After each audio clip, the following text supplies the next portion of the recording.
lot. So we obviously would have liked to have some good luck on our side, but the probability was that we'd be in the 5 slot, and we're excited about it. We're going to get a good player. There are at least 5 players. I think there are more than 5 good players in this draft. That's all I really have to say to open. Do you guys have any questions? The fact that there's not that, real dominant #1 player, do you feel like the difference in talent is not going to be that drastic from the #1 to the #5? Yeah, that's a good question, and I do think that. I think the grouping's pretty close. One of the difficult things what we're going to be picking in the 5 slot is just figuring out who's going to be available. A lot of years, if you're in the 5th hole, you can say, okay, this guy's definitely not going to be there, that guy's definitely not going to be there. I don't think that's the case this year. So we'll prepare for everybody. Obviously I've been studying these guys all year, and some of them for multiple years, and have some initial thoughts in my head, some rankings. But we'll evaluate all of them. At the end of the day, I guess we'll probably narrow it down to 8 to 10 guys that we're really targeting on. And then, if we stick at 5, 4 of them will be gone, and then we'll pick the guy that we think is the best. At this point, what's the profile of the type of pick you're looking for? Is it more about what's inside them, or is it more about their physical abilities, or their performance in college, or what? It's a combination of everything. My general draft philosophy is to draft the best available player, regardless of position. Now, ideally, you'd have a pretty complete player who combines the athleticism with the skill, the work ethic, with the character. That's what we're looking for. And I think at 5, like I said, there are a number of good players in this draft, and I think we'll get a pretty complete player. But we're not going into it, just looking for a certain position or certain type.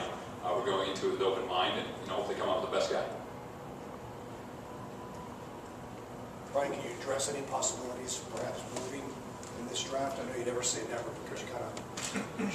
Yeah, I'd say obviously we'll explore it. It depends what the price is, what the teams up ahead of us want. My initial reaction is that I'm pretty comfortable in the 5th slot, because like I said, I think there are at least 5 good players, and it's pretty tightly bunched. But it depends on what the teams ahead of us, what they're going to do, what Charlotte's going to do, and Washington and Cleveland, and Orlando, I think, are the 4. So we'll have some conversations with them, and as you always do, and kind of see what the price is, just what it costs, and then we'll make a determination whether it's worth going there, whether it's worth trying to move up. Do you think there are potential star players in this draft, or does it look like a heavy dose of rotation, role? I think in every draft there are a few star players, and they don't always go according to form. It's not always 1, 2, 3 in that order. So there's some good players here. I don't know if there's a franchise changer, but I'm confident we'll get somebody really good who'll be able to help the Suns next year. Brian, give us an idea of what you think the biggest need on the Suns team is if you going back and assessment. Right. I think generally we need to get more athletic. I think we need more shooting. But again, my philosophy is always to draft the best player available. There are some good pieces in place here, but at the same time we won 25 games last year, so we need to get better across the board. So I'm not targeting a certain position or a certain skill set. I'm going to try to evaluate all the guys and weigh their strengths and weaknesses, and then hopefully pick the best guy. Coming out of Chicago, how much has your opinion changed, or those internal mental rankings of the players changed? Not a whole lot. I've been studying these guys closely, like I said, most of them for a number of years now.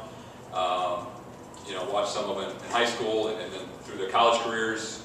Been over to Europe probably 10 times over the last 2 or 3 years, scouting players. So I feel like I have a pretty good feel for generally who they are. But when you're in the top 5, and as I mentioned earlier, in my opinion, there's not a whole lot of separation in that group. Then my staff and I will go into more detailed analysis now, and try to watch every single game of the top guys if we can, if that's possible. Try to do all the background information. Try to figure out these players' mental makeup and their work ethic. And then, at the end of the day, like I said, I'm confident we'll get somebody really good.